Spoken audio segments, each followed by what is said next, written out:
¿Cómo están? A ver, cambio y fuera sobre lo que aconteció anoche en la cancha del Estadio Azteca. Ahora resulta que los que cuestionamos una falta sobre América, sobre Chivas, somos anti-América o anti-Chivas. No, para nada. A ver, ustedes me conocen y nos hemos equivocado, pero tratamos de mantener una línea central, una línea de equilibrio. Y no necesariamente las opiniones pueden coincidir, pero nosotros tratamos de reflexionar con cierta argumentación y ya compartimos los puntos de vista para que ustedes digan estoy de acuerdo o no estoy de acuerdo, ¿no? Uno vive de la credibilidad y a mí me da lo mismo si es campeón el América o no. Yo digo que el América ya tendría que ser campeón porque yo soy de los que cree en el formato de torneo largo como le hace el primer mundo y el América ha hecho un fútbol de excelencia muy superior a los demás y luego se mete uno a esta tómbola porque lo es, donde los impuntuales y donde los que ya no traen presión de pronto se inspiran 90 o 180 minutos y producen las carambolas y entonces se asume que qué bueno que el fútbol mexicano es impredecible. A mí me parece que no es lo mejor para promover la excelencia. Pero bueno, dicho de paso esto, ¿por qué hace tanto ruido lo de anoche del América? Fíjense bien, es indudable que durante décadas ha existido una asociación entre Televisa, el América y la Federación Mexicana de Fútbol. Por el tema de los derechos de transmisión es lógico, cualquier concesionario hubiera hecho quizá prácticamente lo mismo porque pues hay mucho dinero, mucho negocio. Llega Televisión Azteca y Televisa tiene que compartir el pastel entre dos para que no sea entre más, ¿no? Pero bueno, vamos otra vez un poco en retrospectiva. Ya entendiendo esta asociación que a veces ha sido muy, digamos, insana, otras veces como en estos tiempos se quieren desvincular y me parece que lo están haciendo de una manera orgánica y real. Pero bueno, ¿qué pasó toda la temporada en una jugada como la de el golpe al jugador de León, donde efectivamente el contacto es simultáneo? Prácticamente al mismo tiempo que puntea la pelota Cendejas, le está dando en la pantorrilla al jugador de León. Toda la temporada nos acostumbraron a un exceso de revisiones, o que el VAR llamaba al árbitro, oye, mira, venla a ver. Y ahora se supone que por esas críticas tratan de hacerlo mucho más rápido. Pero como es el América, pues tendrían que ser muy cuidadosos y porque se trata del América y porque el gran público está en la televisión, pues revísala. Tanto el fuera de juego, presunto fuera de lugar de Henry Martin, que después los vectores en el partido de día dijeron que estaba habilitado 9 centímetros, como esta jugada, pues revísala, porque entonces la gente, y además con razón, dice, toda la temporada exageraste en las revisiones y ahora como se trata del América, pues no revisas nada. Claro, ya sé que se trata de un proceso de cuartos de final, eliminaron la repesca y ahora la intención es que no se pierda tanto tiempo. Y entonces en la federación dirán, es que no les gusta nada, que si revisamos mucho, nos tardamos y se pierde tiempo. Que si revisamos poco, es a favor del América. Pero aquí hay que hacer la distinción. Si se trata del América, pues tienes que no simular, pero tienes que ser un poco más puntual, ¿no? Esa jugada, si se marca falta, no pasa nada, hay que reconocerlo. Y si hubiera sido del América, creo que lo hubieran marcado, por lo mismo. Porque los árbitros tienen una sensibilidad especial y no por corruptos, no necesariamente por corruptos. No digo que en el tiempo no haya habido corrupción, ¿no? Con el América o con cualquier otro equipo, las camisetas grandes, las camisetas de los equipos importantes pesan, ¿no? Bueno, entonces, a mí me parece después que también hay polémica sobre si es penal sobre Henry Martin o no. Creo que si no se marca tampoco pasa mucho. Pero bueno, entonces ya venimos con estas teorías de conspiración que no están tan bien soportadas, pero han existido cosas pues no muy claras, como aquel tema de Morelia y América, los penales, el reglamento no se sabía. Los jóvenes no saben de qué estoy hablando, pero ocurrió. Ahora bien, vamos otra vez, y me voy a extender un poco, porque sí conozco esta influencia de Televisa con la Federación Mexicana de Fútbol y que redunda en el América. A ver, yo llegué a Televisa en 1988, ¿no? En 88 narraban El Perro, Bermúdez, Peña, en fin. El América venía entrando a los 90 de Ben Hacker.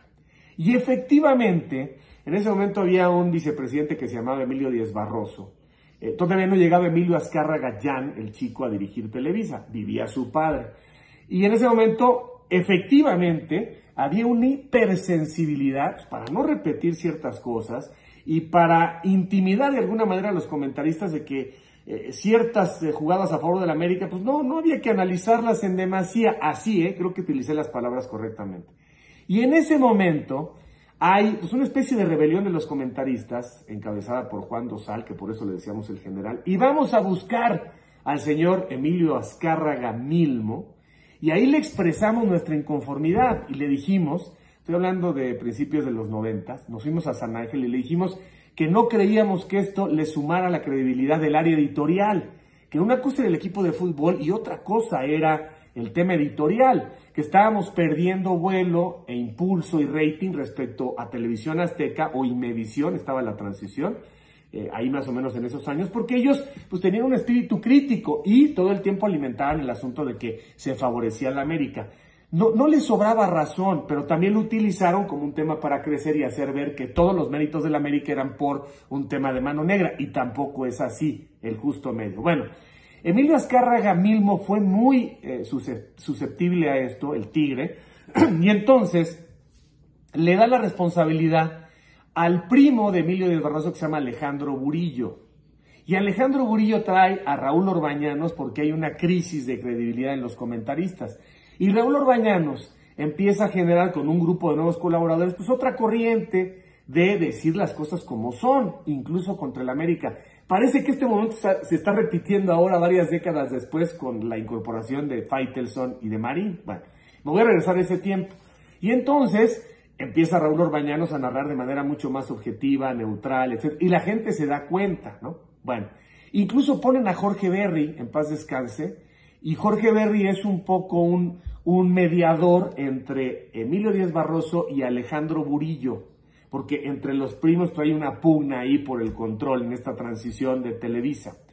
Después, cuando a mí me toca ser director, hay un programa que habla de la multipropiedad. Yo le decía a Emilio Azcárraga, ya Emilio toma el control junto con Bernardo Gómez, empezando los 2000, 97 por ahí, porque se va Jacobo Zabludowski del noticiero estelar y llega Guillermo Ortega Ruiz, también buscando este asunto de cambiar, de modificar conductas en el tema de la credibilidad.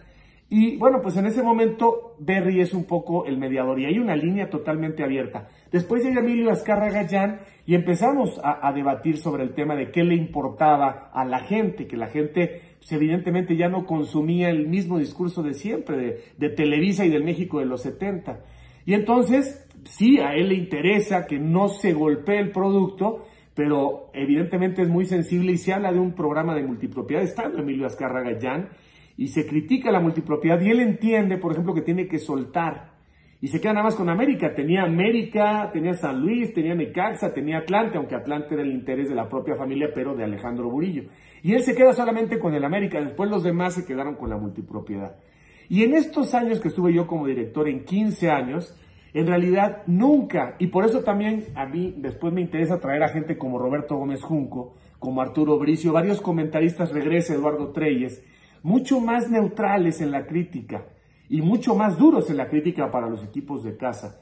Pero en esos 15 años, si la gente lo puede creer o no, jamás nos dijeron no metas esto o sí mete aquello. Una vez, un reportaje de Mauricio Imay de Color, que era muy rudo respecto a la eliminación del América, sí nos hicieron una llamada de atención, pero más con el tema sentimental, ¿no? Pero no nos dijeron nunca, cambia esto. No sé si con cierta resistencia o no sé si convencidos los dirigentes, pero no fue una gestión en la que se tapara nada. Sí, en los 80s, regresándome, sí me acuerdo, yo era un joven imberbe, que de pronto no se repetían las tomas, y uno decía, bueno, caray, ese fue el lugar, no se repitió, y el del otro equipo sí se repetía. Sí había, y no sé si eran instrucciones para los directivos en ese momento, yo no era director, era un reportero y un comentarista de radio, pero no sé si había una instrucción clara de tapar las cosas, pero por lo pronto las repeticiones, y a los directores de cámara sí, a los productores como que no venían las cosas con tanto detalle. Por eso ahora traigo a colación este tema en pleno 2023, ¿no? Porque entre la gente que sin elementos argumenta y abona la teoría de la conspiración y estos hechos en la historia, pues evidentemente ahí queda la manera de distinguir las cosas. Hay quien dice, bueno, pero entonces el América sería campeón cada 6 meses, cada año. No, es que no puede ser, o bueno, a ver, no es así. O sea, por ahí Bonifacio Núñez decía, oiga, profe, que le decía a los jugadores, márqueme un penalti, pues lleguen al área, ¿no? O sea, tampoco puedes, si hubiera esta intención, tampoco puedes hacer campeón al América o al Real Madrid. Ahora está el tema del Barcelona y todo este tema de Negreira, en fin. O sea, esto no es una cosa solamente de México, ¿no? Pero bueno, no es así. Yo creo que hoy, y ya remato con esto, me extendí, yo creo que hoy hay un convencimiento de Bernardo Gómez, que hoy es el hombre que está operando la empresa, de mandar un mensaje claro, porque todavía el semestre pasado Paco Villa, el Perro Bermúdez, se tuvieron que disculpar por una crítica que hicieron al armado del América, una crítica profesional del plantel. Y yo no sé, bueno, digo se tuvieron, ellos no me lo dijeron porque el tuit que ellos mandaron, no, nos faltó información, pues parecía exactamente redactado por la misma gente. Pues me pareció totalmente insano.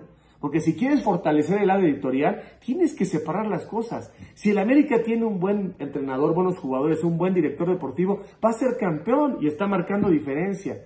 Pero eso no tiene nada que ver con que los comentaristas de la propia empresa tengan que adularlo, tengan que alabarlo y no puedan ser críticos. Claro que muchas veces los periodistas de Televisa hasta exageran en el golpeteo para tratar de demostrar que son independientes. A veces se exagera con eso, ¿no? Yo creo que este es un momento muy interesante para analizar a nivel de los medios audiovisuales en México, dado que está el streaming, dado que la televisión abierta pues, ha perdido evidentemente frente a las muchas opciones, frente a la NFL, por ejemplo, los seguidores de deportes, la NFL o la Liga Premier, hoy las apps, ¿no? Todo va casi a ViX. En fin, se quedaron las noticias y los deportes en vivo, por eso valen tanto los derechos de transmisión. Y entiendo que hay una nueva intención de decir, no puedes meterte con el área editorial, porque en ese sentido Martinoli y Luis García fueron creciendo y creciendo, así como en los 2000 Televisa Deportes logró generar pues, un concepto que sí le pegó en el rating a José Ramón y a los protagonistas. Después llegaron Martinoli y Luis García a decir las cosas directamente como le gusta a la gente. Y hoy en la época digital de las redes sociales, ya la gente no puede ser manipulada ni engañada. Entonces hay una nueva tendencia a decir que vengan los críticos más feroces del América, aunque exageren, porque no tiene nada que ver. Ahora, yo creo que esos críticos feroces del América a veces también se la están volando, pero ya cada quien, yo no soy juez de jueces, ¿no? Ni crítico de críticos, pero sí me queda claro que con la llegada de Bernardo Gómez este año, ya no hay más habla bien del América. E incluso si te excedes pegándole al América, bueno, es tu problema como personaje. ¿Qué tiene que ver eso que le afecta al América? ¿No? Y creo que se juega un poco a apelar al tema de las inteligencias de las audiencias, ¿no? Ni todas son contra el América, ni todas son a favor del América. Pero claro, y aquí ahora sí termino, esto que está pasando el fin de semana, revísala, dile al árbitro, tampoco es tan clara, ¿no? El VAR tenía que decirle, oye, yo te sugiero que la revises. No, le dijeron, no hay nada, porque no. Puntea el balón y casi al mismo tiempo le está pegando a la pantorrilla del adversario, ¿no? Igual lo de fuera de lugar, ¿no? Juegue, ¿no? Pues los vectores y no sé qué. No soy antiamericanista ni mucho menos. Ojalá que gane el campeonato de América, es el que más se lo merece. Ahí les dejo esta reflexión para que entendamos un poco los tiempos de los antis llamados antis o de los pros y de los que pues, hemos tratado de mantenernos un poco a la mitad, ¿no? En fin, ahí se los dejo, opinen, los leo, cambio y fuera. Un abrazo.